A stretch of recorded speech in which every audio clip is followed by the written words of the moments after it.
Hello and good evening to all. मुझे लगता है कि मैंने जो पिछली क्लास में आपको बताया है अब उसी के आगे हम आगे कंटिन्यू करेंगे। कल मैंने आपको फ्लावर के बारे में बताया था, फ्लावर से रिलेटेड कौन कौन से सिंबल्स फ्लोरल फार्मूले में यूज़ किए जाते हैं इसके बारे में बताया था। तो आज मैं उसी को एक स्टेप आगे ले जाऊंगा। आज मैं आपको फ्लावर के दो अलग अलग वर्ड्स के बारे में बताने वाला हूँ। जैसे कि मैंने आपसे कहा था कि एक कंप्लीट फ्लावर के अंदर यूजुअली 4 वर्ड्स होती हैं।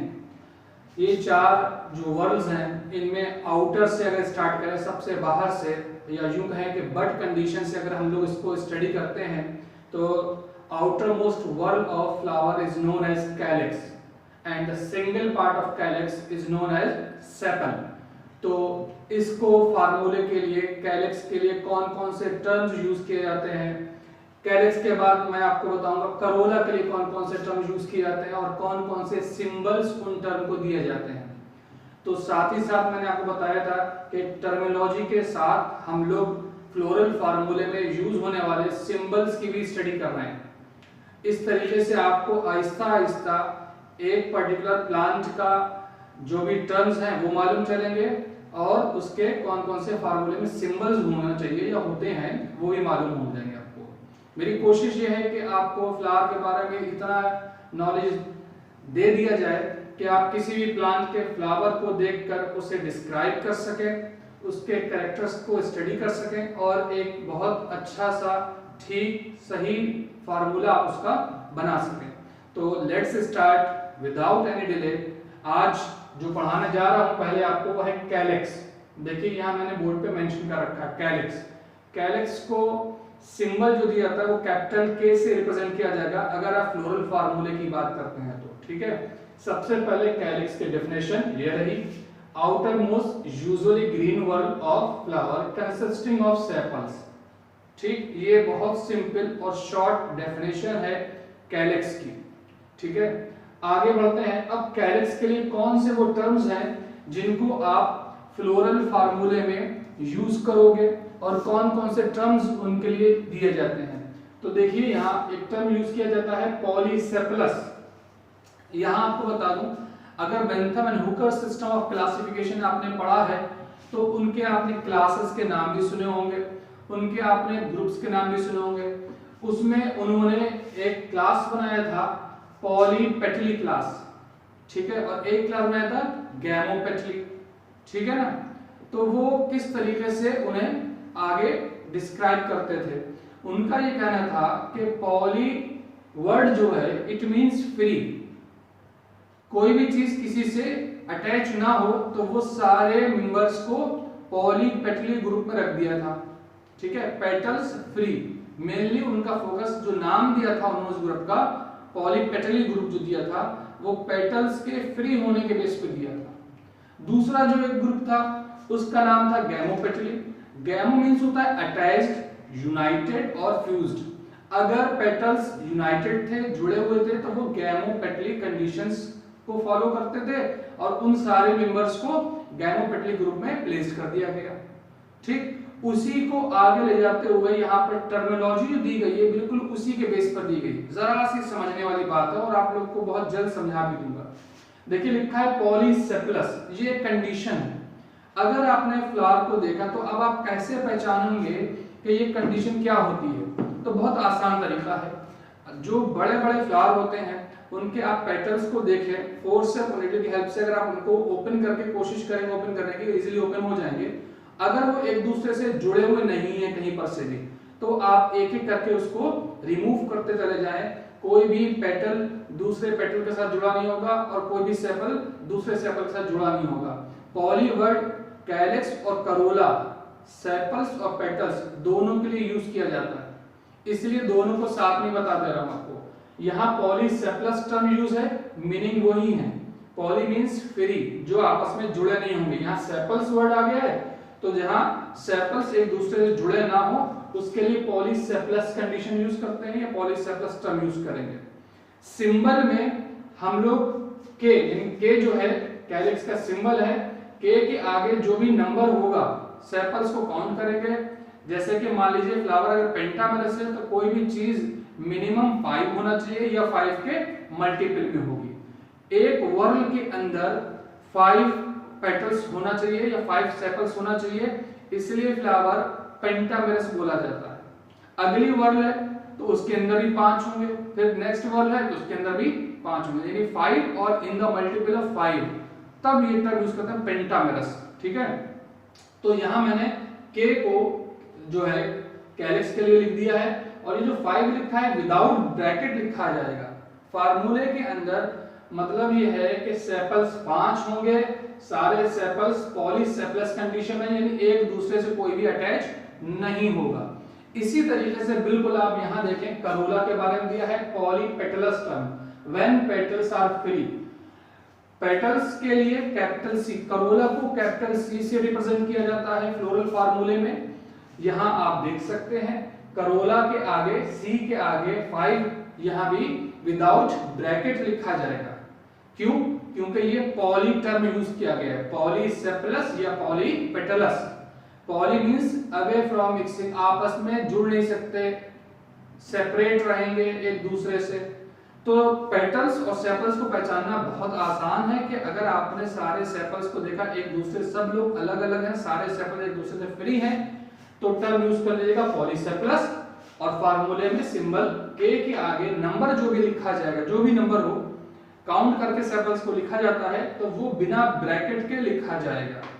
ठीक इसी तरीके से पेटल्स यानी करोला के लिए भी टर्म्स, यही सारी बातें लागू होती हैं कि अगर पेटल्स एक दूसरे से सब अलग अलग हैं, सेपरेट हैं, कोई भी किसी से भी अटैच नहीं है, तो टर्म यूज करेंगे पॉलीपेटलस, और सी के आगे जो भी नंबर होगा पेटल्स का काउंट करके लिखा जाएगा, बिना ब्रैकेट के लिखा जाएगा। बात समझ आ रही है ना? ठीक, आगे बढ़ते हैं। एग्जाम्पल्स दे रखे हैं इसमें, पहले आपको बता दूं पॉलीसेपलस के लिए डेल्फिनियम रेनिकुलस एग्जाम्पल दे रखा है, आप नोट कर लीजिएगा। अब बात आती है गैमोसेपलस। अगर पॉलीसेपलस कंडीशन नहीं है तो टर्म अगला यूज किया जाएगा गैमो। गैमो मींस होता है फ्यूज या अटैच। अब अटैचमेंट की जो बात हो रही है वो कहीं पर से भी, या तो फुल्ली अटैच हो या साइड से अटैच हो। अटैचमेंट का मतलब ये कहीं ना कहीं से एक दूसरे से अटैच जरूर होंगे, तो टर्म यूज करा जाएगा gamo, whether it is for sepals और पेटल्स। चाहे वो सेपल्स के लिए टर्म यूज करा जा रहा हो गैमो, चाहे वो पेटल्स के लिए यूज किया तो गैमोसेपलस। तो देखिए व्हेन सेपल्स आर फ्यूज्ड, अगर सेपल्स जुड़े हैं, जुड़ने की कोई शर्त नहीं है कि कहां से कितने जुड़े हैं, अटैच होना चाहिए, तो टर्म गैमोसेपलस होगा। और अगर कोई भी चीज फ्यूज्ड है तो जिस तरीके से मैंने ऊपर कहा था कि पॉली के अंदर जो नंबर लिखा जाएगा बिना ब्रैकेट के, यहां ब्रैकेट में लिखा जाएगा। गैमो मींस होता है फ्यूज्ड, और फ्यूज्ड वाले नंबर को आपको ब्रैकेट के अंदर लिखना है। गैमो टर्म का मतलब यह है कि जो भी सिंबल आप बना रहे हैं उसका नंबर को आपको ब्रैकेट के अंदर लिखना पड़ेगा। ठीक है, अटैचमेंट के लिए बात की जा रही है। अगर अटैच्ड है, अगर आपने सपोज लिखा गैमोसेपलस और बाय मिस्टेक आपने के आगे 5 बिना ब्रैकेट के बना दिया, इट मींस कि आपका फार्मूला रॉन्ग है, गलत हो गया फार्मूला। गैमो का मतलब है अटैच्ड और फ्यूज्ड, तो आपको जो भी नंबर लिखना होगा उसे ब्रैकेट में लिखा जाएगा। ठीक, इसी तरीके से यहाँ एग्जाम्पल भी दिए हुए हैं, डायएंथस, सिट्रस एंड बोहिनी, बहुत से ऐसे और एग्जाम्पल्स हैं, आप उसको देख सकते हैं, पढ़ सकते हैं। बढ़ते हैं आगे करोला या पेटल्स की तरफ, तो सेम टर्म है यहाँ पर भी gamo petals when petals are fused, और बिल्कुल वैसे ही फार्मूले में उसी को रूल्स को फॉलो करते हुए जाएंगे। सी के आगे यानी करोला, सी के मतलब करोला, उसके आगे नंबर ऑफ पेटल्स जो लिखा जाएगा वो विद इन ब्रैकेट लिखा जाएगा। क्यों? क्योंकि गैमो टर्म यूज किया गया है। गैमो मींस फ्यूज्ड या अटैच, और अटैचमेंट के लिए जो भी नंबर होगा उसको ब्रैकेट में लिखेंगे। ठीक है, is that clear? Okay, next calyx के लिए बहुत से, अब ये जो दो चीजें मैंने आपको बताई थी, इसका यूज फ्लोरल फार्मूले में किया जाता है। इसके अलावा भी कैलिक्स, करोला के लिए, सेपल्स और पेटल्स के लिए बहुत से अल्टरनेटिव टर्म्स यूज किए जाते हैं। उन सबको बहुत ज्यादा डिटेल में नहीं पढ़ाऊंगा आपको, बहुत इंपॉर्टेंट चीज जो है कैलिक्स के बारे में और करोला के बारे में वो बताऊंगा। तो लुक एट हियर, कैलेक्स के लिए एक टर्म यूज किया जाता है कैडुकस।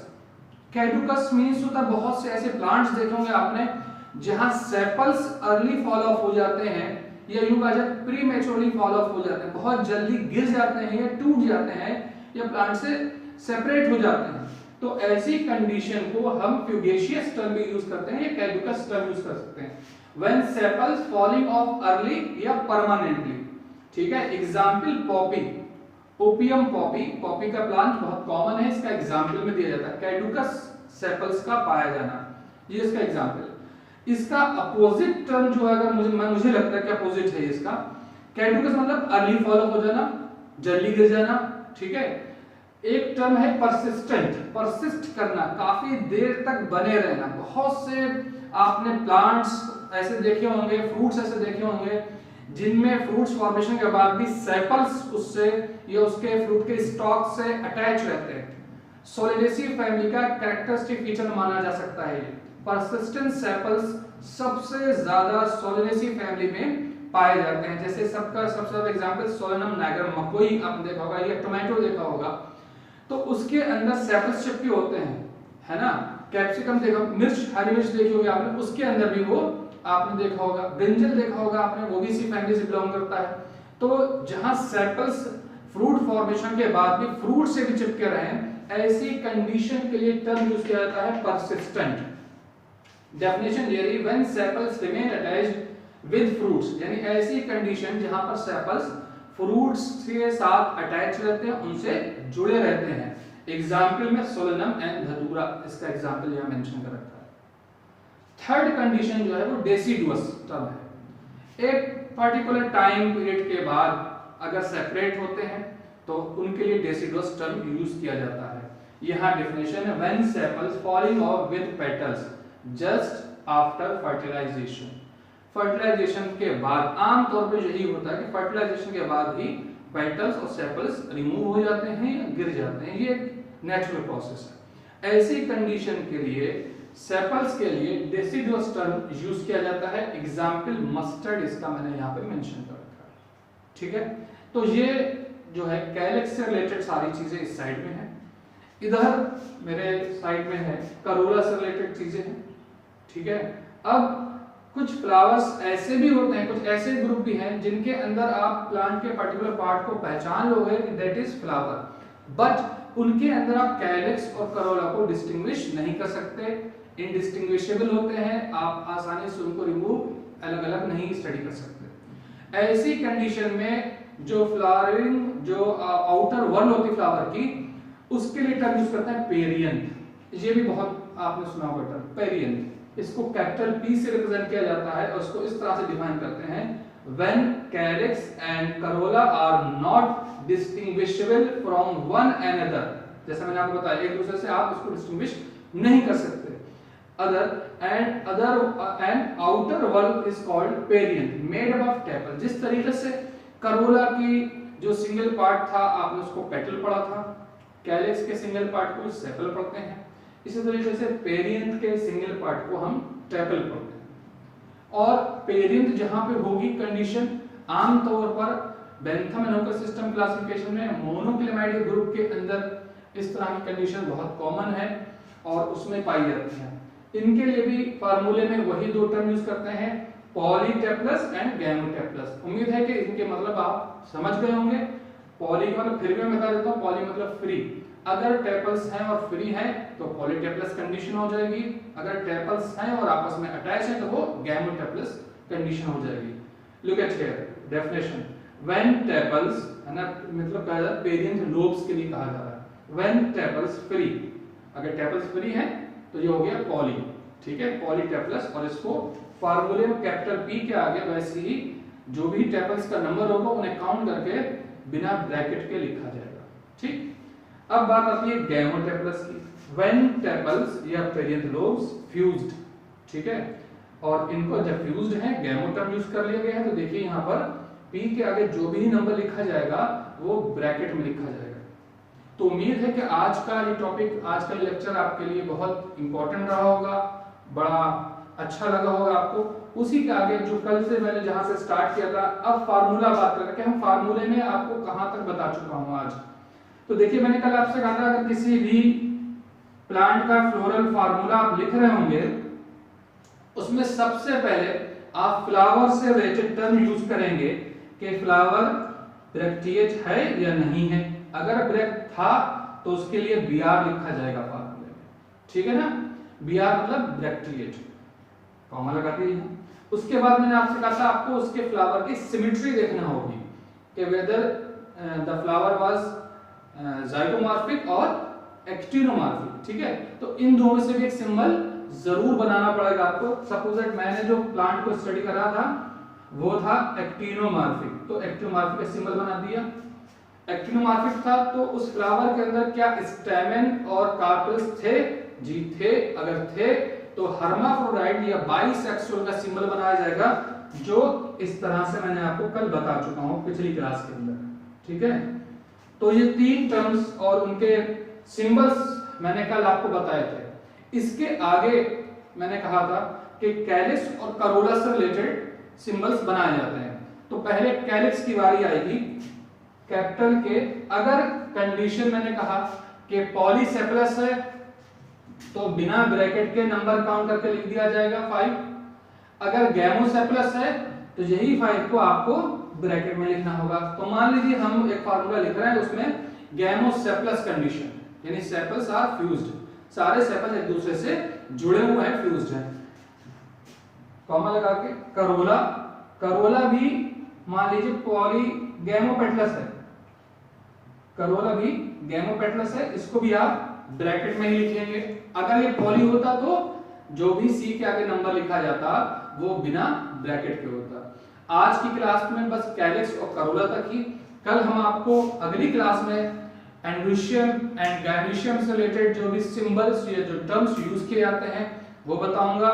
हमारे लेक्चर को आपने देखा, एंड तक देखिए। इसके रिलेटेड जो भी आपको टॉपिक से रिलेटेड नोट्स बनाना है वो आप नोट्स बना सकते हैं और अपने आने वाले एग्जाम्स की प्रिपरेशन कर सकते हैं। खुश रहिए, सेफ रहिए, गुड बाय।